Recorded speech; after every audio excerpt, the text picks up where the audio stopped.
The geopolitical turn in trade policy, I mean, we could give 20 different definitions of what is geopolitical, but basically it refers to the subordination of trade relations to wider, broader foreign policy and security logics. And also institutionally, we see that then ministries of foreign affairs or defense, or within the EU, the External Action Service, they are getting more power and more influence over what happens in terms of trade policy, who will be partners in trade, who will perhaps be enemies when it comes to trade relations.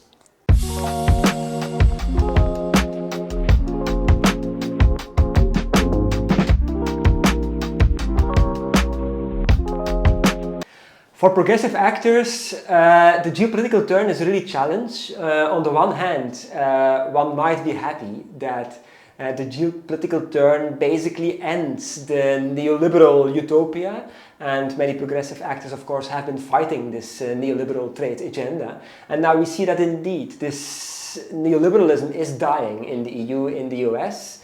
And again, one might be happy about this, but what we get in place is really not a trade justice agenda. By the way, also neoliberalism has been very geopolitical in the sense of also being very colonial.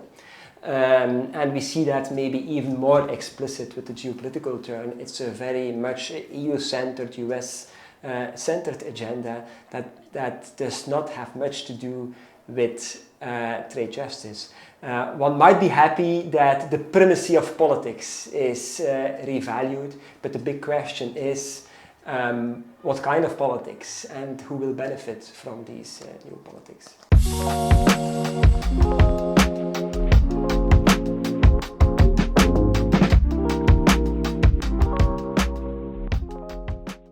Yes, fair trade is a bit like sustainable development. It means many different things to many different people, and that's probably why the concept of fair trade is so popular. It can refer to level playing field, equal competition, so again the neoliberal dogma, but fair trade can also refer to fixed, stable, high prices for commodities exported from countries in the global south. And we see a lot of confusion around that, implying that nobody is against fair trade, which might be good news, but the bad news then is that nobody really knows what fair trade is, and that prevents us from thinking more critically about how international trade can really be made more just.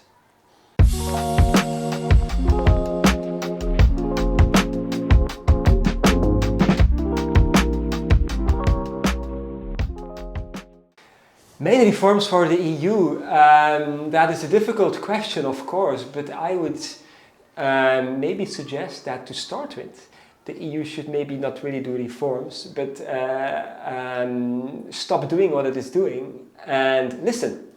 Listen especially to voices from the Global South, and especially listen to those movements in the Global South that have been fighting trade injustices for decades, actually.